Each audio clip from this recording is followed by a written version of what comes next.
मुझे तो ध्यान है, एक बार सब्जी वाले के पास गया, मैंने कहा नींबू क्या भाव दिए, उसने कहा बैठ के देखो संतरे हैं।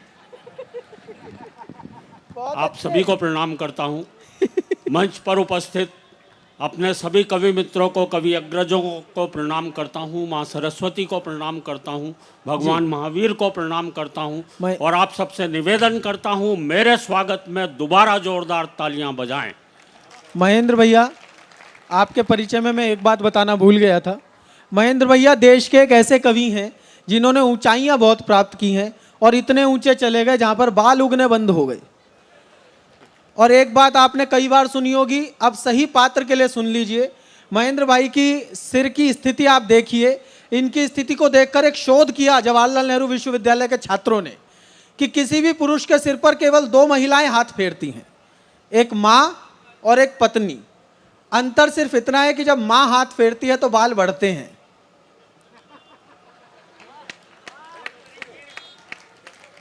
महेंद्र भाई के सिर पर पूरे मोहल्ले ने फेर रखा है।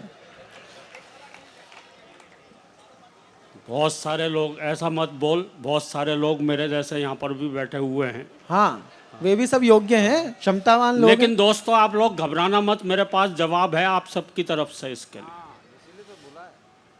ये अभी बता रहा है कि जिनके सर पे पत्नी हाथ फेरती है तो बाल ऐसे हो जाते हैं। मैं इसे जवाब देना चाहता हूँ दोस्तों, मुझे भाई चिराग जैन से दोस्तों बहुत सहानुभूति है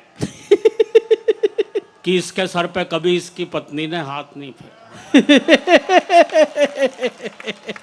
बहुत अच्छे भाई साहब। मैं तो इससे कहना चाहता हूँ भाई चिराग, कभी कभी सर पे पत्नी से भी हाथ फिरवा लिया करो, वरना कुछ दिनों में भालू हो जाओगे। और भालू के रूप में यह संचालन करता हुआ कैसा दिखाई देगा आप कल्पना कर सकते। ओहो, बड़ी बात। दरअसल क्या है, ये बालों वाले कवि जो हैं दोस्तों, ये हम गंजे लोगों से जलते हैं। अच्छा, इन लोगों से हमारे सुख नहीं देखे जाते। सुख? गंजे व्यक्ति को क्या क्या सुविधाएं प्राप्त होती हैं। देखो दोस्तों, बारिश की पहली बूंद कब गिरी? ये मौसम विभाग से भी पहले हम लोगों को पता चलता। सुबह सुबह पर एक दिक्कत होती, सुबह सुबह उठते हैं तो ये पता नहीं चलता मुंह कहां तक धोएं। एक बात तालियां बजा दें दोस्तों, मैं शुरू होता हूं। बहुत अच्छे महेंद्र भैया। मैं उन श्रोताओं को विशेष रूप से प्रणाम करता हूं जो अपने जूते भी सामने लेकर के बैठे हुए हैं। बस भैया इनका प्रयोग मत शुरू कर देना। वैसे भी जैन समाज का मंच है, किसी भी तरह की जूता फेंकना भी एक तरह की हिंसा हो सकती है। हाँ। आप लोग बड़े मन से सुन रहे हैं, बहुत अच्छा ढंग से सुन रहे हैं। मैं तो देख रहा हूँ यहाँ पे 2 बच्चे सो रहे थे। ये कवि सम्मेलन बहुत सफल हो रहा है शुरू से ही। हम 2 बच्चों को सुलाने में कामयाब हो चुके हैं। बहुत अच्छे महेंद्र भैया। बाकी कवियों का लक्ष्य है आप सबको भी सुलाना है, मतलब घर जा कर के सो जाएंगे आप लोग तो। लेकिन बहुत मन से सुन रहे हैं। हर जगह भाई साहब इतने अच्छे ढंग से नहीं सुना जाता। अच्छा, कवियों सही बता रहा हूँ, कहीं कहीं तो हमें ऐसे उखाड़ने वाले लोग मिलते हैं। कवि अपनी कविता की एक लाइन पढ़ता है, सुनने वाले इतने उस्ताद दूसरी लाइन अपनी तरफ से। बिल्कुल सच्चा किस्सा बता रहा हूँ। यहीं दिल्ली में मेरे पड़ोस में एक कवि सम्मेलन चल रहा था। एक नए कवि आए, आते ही उन्होंने कविता की एक लाइन पढ़ी, बोले मेरी मम्मी ने कुत्ते का एक पिल्ला पाला। तभी श्रोताओं में से एक खड़ा हुआ, बोले और उसे मंच पर छोड़ दिया। बहुत अच्छे। बहुत अच्छा नहीं, ये तालियां बजाने वाली बात नहीं थी, क्योंकि ये कविता मैंने नहीं सुनाई थी, किसी और ही कवि ने सुनाई थी, यहाँ पर भी नहीं है। पर इस तरह की दिक्कतें अक्सर हमारे साथ आती रहती हैं। हमारे एक गीतकार एक जगह गीत पढ़ रहे थे, धरा बेच देंगे, गगन बेच देंगे। तभी एक खड़ा हो गया, बोले भैया ये बता दे फिर कहाँ रहेंगे जब सारी चीजें बेच दोगे तो। और अभी तो राहुल जी, मैं पिछले दिनों जेल में गया। अच्छा, जेल में? हाँ, जेल में, वहाँ कवि सम्मेलन था। ओ, कभी कुछ और समझो। और एक बहुत बारीक बात आप तक पहुँचा रहा हूँ, बात आप तक पहुँचे तो एक एक हाथ उठना चाहिए दोस्तों। जेलर महोदय ने कवि सम्मेलन करवाया था और ये सोच के करवाया था कि कैदियों की सजा में थोड़ी बहुत कमी रह गई है। बोले इसलिए ना सबको कविताएं सुनवाई जाएं। अच्छा, नीचे सारे कैदी बैठे हुए थे लाइन लगाए हुए। एक कवि आए वीर रस के थे, बड़ी जोर से चीखते हुए बोले, आदमी यूं हालातों में जकड़ा ना जाता, आदमी यूं हालातों में जकड़ा ना जाता। नीचे एक चोर कैदी बैठा था, बोला भैया कुत्ते की पूंछ न दबती तो मैं पकड़ा ना जाता। एक बार तालियां बजा दे दोस्तों, शुरू होता हूँ। बहुत वाकई अच्छे। में बहुत बढ़िया सुन रहे हैं, बहुत अच्छा आपके बीच आकर के लगा। और अभी तो हमारे 2-3 कवियों ने कोशिश की, पाकिस्तान को काफ़ी हालत में निपटा दिया है। मैं भी पाकिस्तान को श्रद्धांजलि देने के लिए खड़ा हुआ हूँ। इन्होंने तो बहुत अच्छी अच्छी कविताएं सुनाई, वरना भाई साहब कभी कभी वीर रस का ऐसा कवि आ जाता है, इतनी जोर से चीखता लोग घबरा के ताली बजा जाते। अभी पिछले दिनों एक कवि को सुन रहा था, आते ही चिल्लाया, बोले मैं पत्थर को पाषाण बना सकता हूँ। ओहो। मैं सोचने लगा यार, पत्थर और पाषाण तो एक ही चीज है, ये बना क्या सकता है इसमें? लेकिन जोर जोर से बोल रहा था, बोले मैं पत्थर को पाषाण बना सकता हूँ, मैं मानव को इंसान बना सकता हूँ, ओहो। मैं मरघट को शमशान बना सकता हूँ, मैं ईश्वर को भगवान बना सकता हूँ। बहुत अच्छे। ऐसे ही ताली बज गई जैसा आप बजा रहे हो। कविता में कोई बात नहीं भाई साहब। अभी पिछले दिनों एक और कवि को सुन रहा था भाई साहब, पहली लाइन दूसरी लाइन से मेल नहीं खा रही थी। अच्छा। आते ही चिल्लाया, खाली खाली डीजल टंकी तेल चाहिए। मैंने कहा यार ये कौन सी वीर रस की पंक्ति जिसमें से तेल की जरूरत पड़ रही। दूसरी पंक्ति सुनी भाई साहब, बहुत देर तक हंसता रहा। बोले खाली खाली डीजल टंकी तेल चाहिए, आज मेरे देश को पटेल चाहिए। मैं बहुत देर तक सोचता रहा यार ये तेल का पटेल जी से क्या लेना, लेकिन उसे पता था पटेल जी पे ताली मिलेंगी, इसलिए तेल लेके आया। कह रहा आप लोग तो बड़े मन से। एक कविता विशेष आपको सुनाना चाहता हूँ। और हाँ, यहाँ इतने सारे नेता भी आए यहाँ पर, लेकिन बहुत अच्छा किया आपने, स्वागत किया उनका। भाषण उषण ज़्यादा देर नहीं चला किसी का भी है। हाँ अच्छा, मैं बता रहा हूँ, भाषण देते देते कोई नेता भाषण देने में इतना एक्सपर्ट हो जाता भाई साहब, वो किसी भी विषय पे बोल जाएगा जिसका उसे कुछ अता पता भी ना हो। एक बड़ा मज़ेदार 1 मिनट का एक भाषण आपको जोड़ने के लिए सुनाना चाहता हूँ। हुआ क्या कि मेरे मोहल्ले में एक वाटर टैंक बना, उसका उद्घाटन करने जो नेताजी आए उन्होंने क्या मज़ेदार भाषण दिया।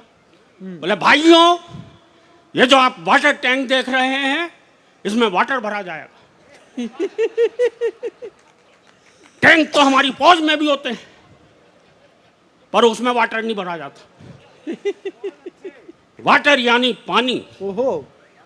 जैसे नई बात बता रहे हैं, पानी 2 प्रकार का होता है, एक साफ पानी, एक गंदा पानी। गंदे पानी में कमल खिलता है। कमल का एक फूल होता है, फूल तो गुलाब का भी होता है, गुलाब के फूल से गुलकंद बनता है। ओहो। गुलकंद पेट साफ करता है। अब वाटर टैंक से पेट साफ करने तक आ गए। पेट तो खरबूजा भी साफ करता है। खरबूजे को देखकर रंग बदलता है। रंग सबसे बढ़िया जर्मनी के होते हैं। जर्मनी वो जहां हिटलर हुआ था, हिटलर वो जिसने वार की थी। वार 8 प्रकार के होते हैं, सोमवार, मंगलवार, बुध। वार 8 प्रकार के होते हैं, सोमवार, मंगलवार, बुधवार, बृहस्पतिवार, शुक्रवार, शनिवार, रविवार और वर्ल्ड वार। वर्ल्ड यानी दुनिया। दुनिया गोल होती है। अच्छा। गोल तो रसगुल्ला भी होता है। रसगुल्ला खाने से प्यास लगती है, प्यास को पानी बुझाता है। पानी को अंग्रेजी में वाटर कहते हैं, और उसी के लिए वाटर टैंक बनाया। बहुत अच्छे। पता नहीं कहाँ से शुरू करके कहाँ ख़त्म करें, लेकिन बड़े मन से आपने सभी कवियों को सुना। और अभी तो हमारे कई स्टार कवि यहाँ पर मौजूद हैं। आप उन्हें भी सुनेंगे, भाई प्रताप फौजदार, भाई अरुण जैमिनी, हमारे भाई डॉक्टर विष्णु सक्सेना, और किसी का नाम, हाँ, ओज का एक ऐसा स्वर जिसने हरिओम पवार जी के बाद शायद देश में सर्वाधिक ओज की कविताएं जिनकी, बेशक। एक बार तालियां इन सब के लिए बजा दीजिए। जी भाई वो साहब। सब मैं अपने खाते में डाल लेता हूँ। एक कविता विशेष सुनाना चाहता हूँ दोस्तों, बड़े मन से सुना है आपने। किसी भी कवि को आप हूट नहीं करेंगे, करना भी मत, अब तो बहुत वरिष्ठ कवि रह गए हैं वैसे भी। और देखो, हूट करना भी एक तरह की हिंसा है। अच्छा। देखो, कवि जैन साहब बहुत संवेदनशील होता है, उसे कोई हूट मतलब ठीक से नहीं सुने बुरा लग सकता है, कोई हूट कर दे तो भाई साहब उसके दिल पे धक्का पहुंच सकता है, उसके दिमाग तक पे असर पड़ सकता है। मैं ऐसा इसलिए बता रहा हूँ, एक जगह मेरे साथ ऐसा हो चुका है। एक कवि सम्मेलन में मुझे श्रोताओं ने इतनी बुरी तरह से हूट किया, इतनी बुरी तरह से हूट किया कि सीधा असर मेरे दिमाग पे पड़ा, मेरी याददाश्त चली गई, मुझे भूलने की बीमारी लग गई। अभी मैं कुछ कह रहा था तो जब मुझे भूलने की बीमारी लगी तब मैंने एक कविता लिखी, वो कविता आपको सुनाना चाहता हूँ। स्वागत बिल्कुल भाई एक अलग तरह की कविता है। एक बार तालियां बजा कर मन दे दोस्तों, जितने मन से आप सुनेंगे उससे दुगने मन से मैं आपको सुनाने की कोशिश करूंगा। कि एक कवि सम्मेलन में श्रोताओं ने इस कदर हूट कर डाला कि हादसे से मेरी यादों का निकल गया दिवाला। तब से बिना निमंत्रण के ही हर प्रोग्राम में पहुंच जाता हूं। हालत इतनी खराब है, जहां भी लोगों की भीड़ जुटी दिखती है कवि सम्मेलन समझकर घुस जाता हूं। बहुत अच्छे। आज भी मैं यही सोच के आया हूं यहाँ पर, जहां भी लोगों की भीड़ जुटी दिखती है कवि सम्मेलन समझकर घुस जाता हूं। कभी तो अपने स्कूल जाकर बच्चों को कविताएं सुनाने लगता हूं, कभी मंच से ही श्रोताओं को हिस्ट्री पढ़ाने लगता हूं। हाँ जी भाई साहब। चाय वाला आ गया क्या? हाँ नहीं नहीं भैया, ऐसा कुछ नहीं करना चाहिए। क्योंकि आप जानते हैं 3 साल पहले चाय वाले को जिसने भी जो भी कुछ कहा भाई बहुत अच्छे महेंद्र भैया। पूरे देश ने उनकी स्थिति, और ये तो बल्कि कॉफी वाला है उससे भी बड़ा है। हाँ, ये तो वो तो खाली प्रधानमंत्री बने, ये तो हो सकता है संयुक्त राष्ट्र का महासचिव न बन जाए कहीं। कर ले लो भैया, मेरी भी रख लेना। एक तो मैं वैसे ही भूलने वाली कविता सुना रहा था, ऊपर से और भुला के चला गया। एक बार तालियां बजाकर मंदिर स्वागत भाई साहब, स्वागत। हाँ, कि एक कवि, हालत इतनी खराब है, कभी तो अपने स्कूल जाकर अपने बच्चों को कविताएं सुनाने लगता हूँ, कभी मंच से ही श्रोताओं को हिस्ट्री पढ़ाने लगता हूँ। एक बार तो गजब बड़ा कर दिया, जो श्रोता लेट आए थे मैंने उन्हें कुर्सी पर ही खड़ा कर दिया। अपने बिगड़े हालात का ज़्यादा बयान क्या करना है, मुझे ये भी ध्यान नहीं रह पाता कितनी देर पढ़ना है। एक जगह तो मैं पढ़ता गया पढ़ता गया पढ़ता गया, 1 घंटा हो गया, 1.5 घंटा हो गया, श्रोता बोर हो गए। मैंने बाद में सबसे माफ़ी मांगी, मैंने कहा माफ़ करना दोस्तों, आज मेरे हाथ में घड़ी नहीं थी।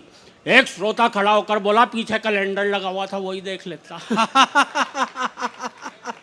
मुझे यह भी ध्यान नहीं रह पाता कितनी देर पढ़ना है, बात हो गई है काबिल गौर की। मुझे यह भी ध्यान नहीं रहता अपनी ही पढ़ रहा हूँ या किसी और की। पूरे दिमाग में हेरा फेरी है कि जब कोई और पढ़ता है और जमता है, तब लगता है यार ये कविता तो मेरी है। बता रहा हूँ, इस मंच से जितनी अच्छी अच्छी कविताएं होंगी सब मेरी हैं। एक जगह तालियां बजनी चाहिए इस बार। एक जगह मैंने जेब से कागज निकाल के पढ़ना शुरू कर दिया दोस्तों। 5 किलो आटा, आधा किलो नमक टाटा, 6 लाइफ बॉय, 250 ग्राम चाय। एक श्रोता खड़ा हो गया करके हाय, बोले हद हो गई है डिसिप्लिन के अनुशासन की, कविता सुना रहे हो या लिस्ट अपने घर के राशन की। और अगली पंक्ति पर आप सभी के हाथ उठने चाहिए दोस्तों। दूसरा श्रोता बोला इसे ही सुनाए जाओ, वाह वाह, इरशाद इरशाद, घर पर और क्या क्या ले जाना हम सब भी कर लेंगे याद। वैसे मियाँ आप किस फरेब में हैं, ऐसी एक एक कविता तो हम सबकी जेब में है। बहुत अच्छे। घर वाले भी मुझसे कुछ नहीं कहते, क्योंकि मैंने एक दिन अपनी पत्नी से पूछ लिया था ये घर में महेंद्र अजनबी कौन है, जिसके रोज रोज फोन आते रहते हैं। दाढ़ी बनाने के बाद एक बार तो और भी गजब कर दिया, जब मैंने अपनी पत्नी से पूछा ये आईने में आदमी कौन था बहुत अच्छे भाई साहब। जिसकी मैं इतनी बढ़िया शेव कर गया। रात को सोते समय और भी लफड़े में रहता हूँ। मेरा कुत्ता तो आराम से बिस्तर पर सोता है, मैं पलंग के नीचे कूकू करता रहता हूँ। कुछ समझ नहीं पाता हूँ। पत्नी पुचकारते हुए उसे बुलाती है, दो मिलाते हुए मैं पहुंच जाता हूँ। पूर्ति का ऐसा प्रमाण देता हूँ, वो रोटी उसे डालती है, पहले मैं लपक लेता हूँ। सवाल खड़े हो गए हैं रोज अनबुझे, मुझे यही पता नहीं लग पा रहा है भूलने की बीमारी मेरे कुत्ते को लगी है या मुझे। और दोस्तों, भूलने का आलम ये है, तेल हाथ में लिया सर पे मलना भूल गए, कुर्सी पर बैठे तो उठना भूल गए, चौराहे पर खड़े हुए तो चलना भूल गए। और दोस्तों, भूलने पर बहुत नई बात कहने जा रहा हूँ, आप सभी के हाथ उठने चाहिए। फिर चौराहे पर खड़े हुए चलना भूल गए।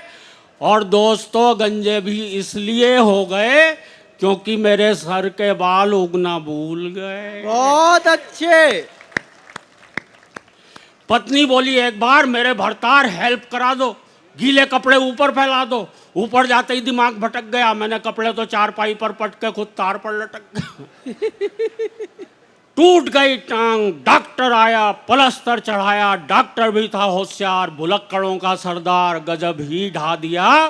टूटी दाई टांग थी, प्लास्टर बाई पर चढ़ा दिया। क्या बात है। और दोस्तों, भूलने पर इससे बड़ी बात कोई कह नहीं सकता। जो मैं कहने जा रहा हूं, मैं क्या कहने जा रहा था ये तो भूल ही।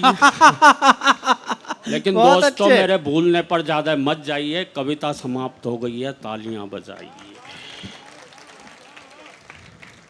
लेकिन दोस्तों, कविता तो शुरू होती है अब। बहुत अच्छे। मैं ही नहीं, ये सारे कवि, आप और हम सब न जाने किन ख्यालों में झूले हुए हैं।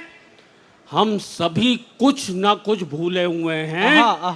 हम भूल गए हैं आपस का प्यार, वाह।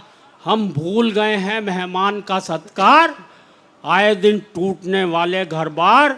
हम भूल गए हैं संयुक्त परिवार। क्या बात है। और बता रहा हूं आपको घर घर का संताप, पत्नी आते ही लोग भूल जाते हैं माँ बाप। वाह वाह। लोग भूल जाते हैं किसी का एहसान, लोग भूल जाते हैं अपना दीनो ईमान, लोग भूल जाते हैं बीमार माँ की दवा। क्या बात है। हम सब भूल चुके गाँव की ताजा हवा। और हाय रे टीवी की ऐसी रवानी, बच्चे सब भूल चले दादी नानी की कहानी। वाह वाह वाह वाह वाह महेंद्र भैया, वाह। हाय रे टीवी की ऐसी रवानी, बच्चे सब भूल चले दादी नानी की कहानी। राजनीति के हो चले खौफनाक इरादे, नेता जीतते ही भूल गए अपने किए वादे।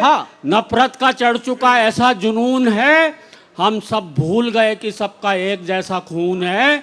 और दोस्तों, कहने को अब कुछ भी नहीं है शेष, भूलों की इस भूल भुलैया में हम सब भूलते जा रहे हैं अपना देश। वाह वाह। हम सब भूलते जा रहे हैं अपना देश। बहुत बहुत धन्यवाद, बहुत बहुत प्रणाम।